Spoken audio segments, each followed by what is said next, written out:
आप सबका स्वागत है बैंक साथी यूट्यूब चैनल पर। आज हम हमारे डेली करंट अफेयर्स 16 और 17 अगस्त का। और हम जो भी पढ़ने वाले हैं वो मैंडेमिंग से पढ़ेंगे। तो पहले से पढ़ते हैं। तो पहले न्यूज़ आ रहा है ministry of new and renewable energy की तरफ से। इन्होंने कुछ गाइडलाइन लॉन्च किया for model solar village scheme का, और ये आएगा under the prime minister Surya घर मुफ्त बिजली योजना। तो हम इसके बारे में पढ़ते हैं क्या होता है मॉडल सोलर विलेज स्कीम। तो अगर आप इसके बारे में पढ़ोगे कि मॉडल सोलर विलेज क्या है, तो ये एक तरह विलेज होता है जहाँ पे जो भी इलेक्ट्रिसिटी नीड है वो पूरा पूरा सोलर से ही कवर किया जाएगा। वो घर की बात करें, स्ट्रीट की लाइट की बात करें, वाटर सिस्टम की बात करें, या तो इरिगेशन फॉर एग्रीकल्चर पर्पज़ के लिए भी जो है पूरा पूरा जो यूज़ किया जाएगा वो सोलर पावर ही यूज़ किया जाएगा। इसके अंतर्गत बोला गया है कि एक मॉडल सोलर विलेज बनाया जाएगा पर डिस्ट्रिक्ट, हर एक डिस्ट्रिक्ट के लिए। लेकिन ऐसा नहीं है कि इसमें हर एक विलेज को सेलेक्ट किया जाएगा, तो इसके लिए कुछ क्राइटेरिया वो हम नीचे पढ़ेंगे बाद में। पहले तो हम इसका बजट एलोकेशन देखते हैं। तो आपको बजट एलोकेशन मिलेगा कुछ 800 करोड़ रुपीज़, और इसमें जो है 1 करोड़ रुपये हर एक सेलेक्टेड विलेजेस को दिया जाएगा। जिसमें आपको पता है कि कुछ कुछ विलेज को सिलेक्ट किया जाएगा। अब इसके लिए कौन कौन से विलेज एलिजिबल होंगे? इसके लिए वो विलेज एलिजिबल होंगे जिनका पॉपुलेशन 5,000 से ज़्यादा हो, और कुछ स्पेशल केस में 2,000 से ज़्यादा हो। उस केस में भी रखा गया है कुछ क्राइटेरिया। स्पेशल क्राइटेरिया में कुछ स्टेट्स हैं, जैसे नॉर्थ ईस्ट वाले स्टेट्स हो गए या जो हिमालयन रीजन वाले स्टेट्स हो गए उनको। तो इसमें का सिलेक्शन प्रोसेस क्या है इस विलेज का? तो इसमें जो विलेज को सिलेक्ट किया जाएगा बेस्ड ऑन जो उनका रेन्यूएबल एनर्जी कैपेसिटी है, पूरे 6 महीने का देखा जाएगा। ठीक है, रेन्यूएबल एनर्जी कैपेसिटी 6 महीने का देखा जाएगा, और ये देखने का काम होगा डिस्ट्रिक्ट लेवल कमेटी का। ठीक है, ये डिस्ट्रिक्ट लेवल कमेटी इसको देखेगा, इस जो भी रेन्यूएबल एनर्जी कैपेसिटी है इस विलेज, कोई भी विलेज का। उसके बाद इसको इम्प्लीमेंट कौन करेगा? इसको इम्प्लीमेंट करने वाली एजेंसी होगी जो भी स्टेट या तो जो भी यूटी की जो रेन्यूएबल एनर्जी डेवलपमेंट एजेंसी होती है, इनका काम रहेगा। और इनको भी सुपरवाइज करने का काम रहेगा डिस्ट्रिक्ट लेवल कमेटी का ही। तो ये बहुत ज़्यादा इंपॉर्टेंट है डिस्ट्रिक्ट लेवल कमेटी इस स्कीम के लिए। तो आपको ये बहुत ज़्यादा अच्छे से ध्यान रखना है। स्कीम के बारे में आपको हर एक चीज़ मैंने आपको डिटेल में बता दिया। अब हम पढ़ते हैं ये क्या है प्रधानमंत्री सूर्य घर मुफ्त बिजली योजना। इस स्कीम को जो है लॉन्च किया गया था 29 फरवरी 2024 को ही। ये रिसेंट का स्कीम है, तो इसके लिए एग्जाम के लिए इम्पोर्टेंट हो जाता है। इसके लिए जो बजट रखा गया वो 75,000 करोड़ के आसपास रखा गया है फॉर फाइनेंशियल ईयर 2027 तक। और इसके अंतर्गत बोला गया है कुछ जो 40% तक जो भी हाउस होल्ड है वो सब्सिडी ले सकते हैं। और अगर उन्होंने सोलर पैनल लगाया, रूफटॉप सोलर पैनल लगाया, उस केस में ये क्या करेगा, इसका एम है इस स्कीम के अंतर्गत कुछ फ्री इलेक्ट्रिसिटी प्रोवाइड करना, कुछ 300 यूनिट तक पर मंथ, और ये दिया जाएगा कुछ 1 करोड़ हाउस होल्ड को। तो इसी की वजह से इस स्कीम के अंतर्गत जो है अब लॉन्च किया गया है मॉडल सोलर पावर स्कीम। तो आपको ये थोड़ा ध्यान रखना है कि किस कौन सी स्कीम है इसके अंतर्गत आ रहा है। नेक्स्ट न्यूज़ चलते हैं। नेक्स्ट आज न्यूज़ आ रहा है ministry of health and family welfare की तरफ से। इन्होंने लॉन्च किया second phase of by annual national wide campaign. अब बाई एनुअल है, इसका ये जो है दूसरी बार लॉन्च किया गया है। इससे पहले 10 फरवरी 2024 को ही जो है पहला इसके जो फेज था वो कैंपेन लॉन्च किया गया था। इस कैंपेन के अंतर्गत ये बोला है कि ये जो है इलिमिनेट करेगा एल एफ को इलिमिनेट कर दिया जाएगा 2027 तक। ठीक है, इसका एल एफ का अगर प्रोनाउंसिएशन अगर रॉन्ग कर रहा हूँ तो समझ लेना। इसका प्रोनाउंसिएशन है लिम्फेटिक फिलालिसिस। तो मेरे ख्याल से मैं गलती कर रहा हूँ प्रोनाउंसिएशन। तो इसके बारे में समझते हैं क्या होता है। तो इसमें आप देख सकते हो जैसे कि पहले स्टेज में क्या होता है कि थोड़ा सा सूजना चालू हो जाता है, पैर हो, हाथ हो, या कोई भी पार्ट हमारे बॉडी का, तो वो सूजना चालू हो जाता है, और लास्ट स्टेज तक जाके ऐसा कुछ सूझता है। इसमें आपको फोटो जूम कर देता हूँ तो आपको अच्छे से समझ आएगा ये चीज़। लास्ट स्टेज में जाके कुछ ऐसा पैर हो, हाथ हो, तो सूझना चालू कर देता है। तो उसी केस में जो इस कंडीशन को बोला जाता है ये डिजीज़, तो इसको जो है एंड करने के लिए बात कर रही है ministry of family and welfare, और ये एंड करेगी कब तक? 2027 तक। अब इसके अंतर्गत कुछ टोटल 63 एपिडेमिक डिस्ट्रिक्ट को सेलेक्ट किया गया है। और वो कौन कौन से स्टेट है? वो है बिहार, झारखंड, कर्नाटका, उड़ीसा, तेलंगाना और उत्तर प्रदेश। आपको ये कुछ 6 स्टेट्स मिलेंगे। इसमें 63 एपिडेमिक डिस्ट्रिक्ट को सेलेक्ट किया गया अंडर दिस कैंपेन। तो आपको ये बहुत ज़्यादा इंपॉर्टेंट है कि कितने सारे डिस्ट्रिक्ट को जो है सिलेक्ट किया गया है under the second phase of by annual national wide mass drugs administration को। अभी क्या कैसे जाएगा? जो भी 63 डिस्ट्रिक्ट होगा, इधर जो भी पर्सन है उनको जो है ड्रग्स दिया जाएगा। तो ड्रग्स की बेसिस पे इसको कम किया जाएगा जो भी ये डिजीज़ है इसको। ठीक है, नेक्स्ट करंट से बढ़ते हैं। तो नेक्स्ट करंट अफेयर्स है department of pension and pensioner welfare की तरफ से, जो कि आता है under the ministry of personnel public grievances and pension के अंतर्गत। इन्होंने एक गाइडलाइन लॉन्च किया गया है जो कि है national digital health life certificate campaign 3.0। तो पहले तो हम ये समझते हैं क्या होता है लाइफ सर्टिफिकेट, तो आपको और अच्छे समझ आएगा।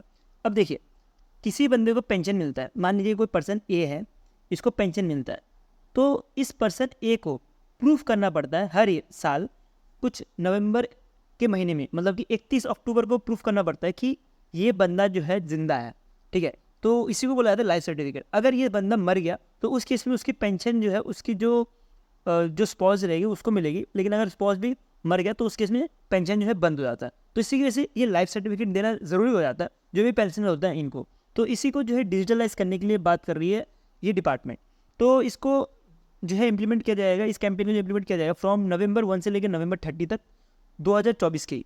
तो इसके अंदर कुछ 800 डिस्ट्रिक्ट और सिटीज़ को इंक्लूड किया है अंडर दिस जो भी गाइडलाइन है इसके अंदर। पर अगर हम इस कैंपेन की बात करें तो ये कैंपेन जो है मैंने आपको पहले बताया कि डिजिटल एम्पावरमेंट करने का काम करेगा जो भी पेंशनर है उनको। और जैसे कि मैंने आपको बताया कि पेंशनर जो भी होता है उनको एनुअली जो है उनको दिखाना पड़ता है कि मैं ज़िंदा हूँ करके, वो नवंबर के महीने में दिखाना पड़ता है, ठीक है। तो जिसकी वजह से वो जो भी उनका पेंशन है वो कंटिन्यू कर पाए तो ये सर्टिफिकेट देना ज़रूरी होता है। तो हमने बात की कि ये जो है कैंपेन 3.0 है। इससे पहले कैंपेन 1.0 जो हुआ था वो हुआ था कुछ 36 सिटीज़ के लिए, और ये हुआ था नवंबर 2022 के महीने में। और जो 2.0 हुआ था वो हुआ था नवंबर 2023 में, और ये जो है कुछ 45 लाख जो सेंट्रल गवर्नमेंट पेंशनर हैं इनको इंक्लूड किया गया था, ठीक है। और ये जो है 2024 में होने जा रहा है जो कि 3.0 है। तो आपको ये थोड़ा ध्यान रखना कि हर एक साल ही एक नया गाइडलाइन जो है लॉन्च किया जाता है under this department. Next current affair पढ़ते हैं। तो नेक्स्ट करंट अफेयर्स एक फ्लावर के बारे में है। ये आप फ्लावर का इमेज देख सकते हो। ये मोस्टली जो है वेस्टर्न घाट में भी कहाँ कहाँ जैसे केरला हो गया, कर्नाटका हो गया, तमिलनाडु हो गया, यहाँ पे अवेलेबल है। तो इस फ्लावर को एज अ वेनरेबल लिस्ट में रखा गया है bye international union for conservation of nature red list के अंतर्गत। तो अब इस फ्लावर के बारे में पढ़े तो ये मिलेगा कि ये सिर्फ ब्लूम करता है एवरी 12 ईयर्स में, तो ये बहुत ज़्यादा इंपॉर्टेंट है। तो इसी वजह से इस फ्लावर को जो रखा गया है वो वेनरेबल में रखा गया है बाय IUCN रेड लिस्ट के अंतर्गत। तो आपको पता ही होगा कि रेड लिस्ट जो रिलीज करती है इसके अंतर्गत जो एनिमल्स है उसको भी डिफरेंट कैटेगरी में रखा जाता है। तो इस बार ये फ्लावर रखा गया, आपको ये याद रखना है। नेक्स्ट न्यूज़ में पढ़ते हैं। जो भी हमारा जो माइंड मैपिंग वाला कंटेंट था वो खत्म हो गया, अब जो टेबल कंटेंट है वो पढ़ते हैं। तो इसमें आएगा कि मिनिस्ट्री ऑफ एक्सटर्नल अफेयर्स ने MU साइन किया with new space India limited के साथ, और ये दोनों मिल के जो है नेपाल का एक सैटेलाइट बनाने वाले हैं, ठीक है। इस दोनों मिल के जो है नेपाल के सैटेलाइट के लिए पैसा देने वाले हैं, और उस सैटेलाइट का नाम है मृणाल सैटेलाइट। अभी मृणाल सैटेलाइट क्या करेगा, जो भी नेपाल का जो स्पेस रिसर्च कैपेसिटी है ये बढ़ाएगा, और जो भी वेजिटेशन डेंसिटी डेटा है वो देने का काम करेगा अर्थ सरफेस का। तो ये इसका एक काम होने वाला है। और मृणाल जो है इंडिजिनियसली डेवलप किया जाएगा नेपाल के द्वारा, और ये जो डेवलप किया जाएगा by Nepal academy of science and technology.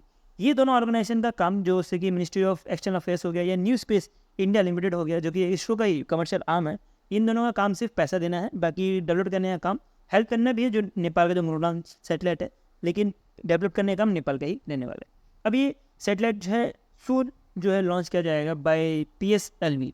तो आपको पता होना चाहिए कि ये PSLV इसरो का जो कि इसरो का ही एक आर्म है जिसका नाम है न्यू स्पेस इंडिया लिमिटेड, इसका PSLV के थ्रू इसको लॉन्च किया जाएगा इन फ्यूचर। अब पोर्टल के बारे में पढ़े तो पोर्टल 2 है जो कि लॉन्च किया गया बाय मिनिस्ट्री ऑफ स्टेट, और ये है ministry of science and technology के। तो इस पर पहला जो है पोर्टल उसका नाम है अमृत ज्ञान खोज पोर्टल, और ये आता है मिशन कर्मयोगी के अंतर्गत। मिशन कर्मयोगी हम आगे बढ़ेंगे। और दूसरा जो है पोर्टल लॉन्च किया गया वो फैसिलिटी डेवलपमेंट पोर्टल लॉन्च किया गया है, वो भी मिशन कर्मयोगी के अंतर्गत ही लॉन्च किया गया है। अब पहले के बारे में पढ़ते हैं। पहला क्या है, ये क्या करेगा, ये एक तरह का नॉलेज रेपोजिटरी बनाने का काम करेगा, जिसकी वजह से जो भी इंडियन सेंट्रिक केस स्टडी है वो अवेलेबल होगा जो भी IAS ऑफिसर है उनको। अब IAS ऑफिसर की मैं आपको आगे बताऊंगा। तो ये क्या करेगा, ये जो भी डिपेंडेंसी है वेस्टर्न सोर्स को उसको कम करेगा, ठीक है। तो हमारे इंडिया में ही अब ऐसा रेपोजिटरी बनेगा जिसमें इंडिया सेंट्रिक जो भी केस स्टडी है वो रखा जाएगा। तो ये रखा जाएगा अंडर दी अमृत ज्ञान खोज पोर्टल के अंतर्गत।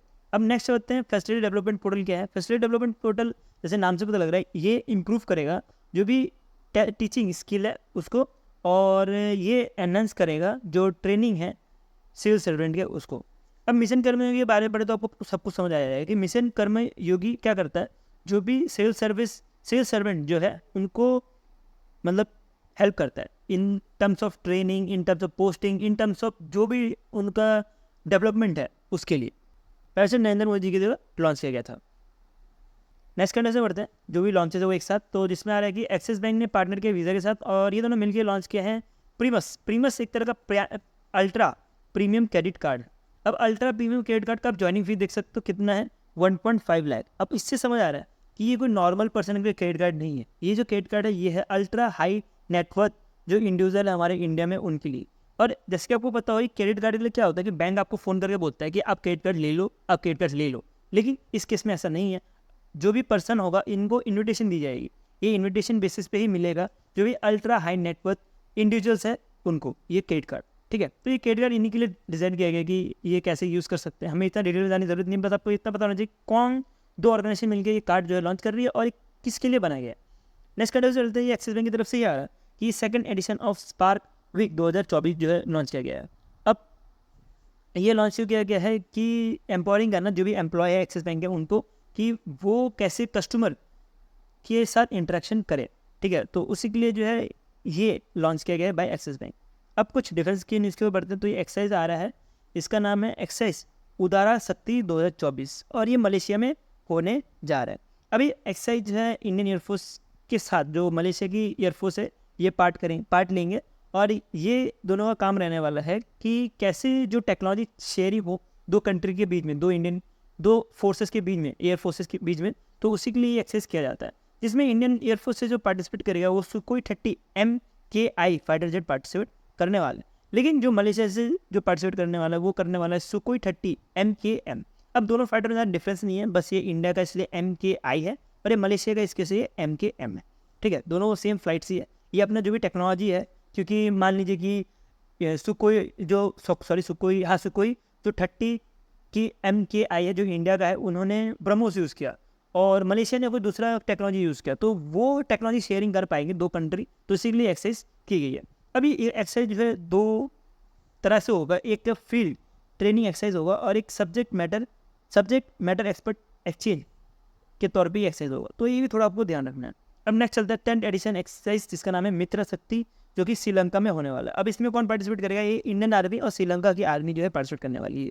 ये एक तरह का एक्सरसाइज होने वाला है जिसमें काउंटर इन सर्जरी ऑपरेशंस कैसे की जाए उसी के लिए उन्होंने पार्टनर किया है। अभी हमने पढ़ा कि 10th एक्सरसाइज है, लेकिन इसके साथ में 9th एक्सरसाइज पढ़ना जरूरी है, क्योंकि 9th एक्सरसाइज जो हुआ था पुणे महाराष्ट्र में हुआ था।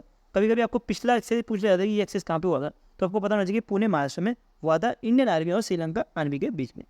नेक्स्ट कैटेगरी है अप्रूवल्स कुछ, तो इंडियन नेवी ने अप्रूव कर दिया कि माजा गाउट डॉक शिपमेंट लिमिटेड का 6 एडवांस प्रोजेक्ट अंडर दी 75 जो नेवी का है इसके अंतर्गत।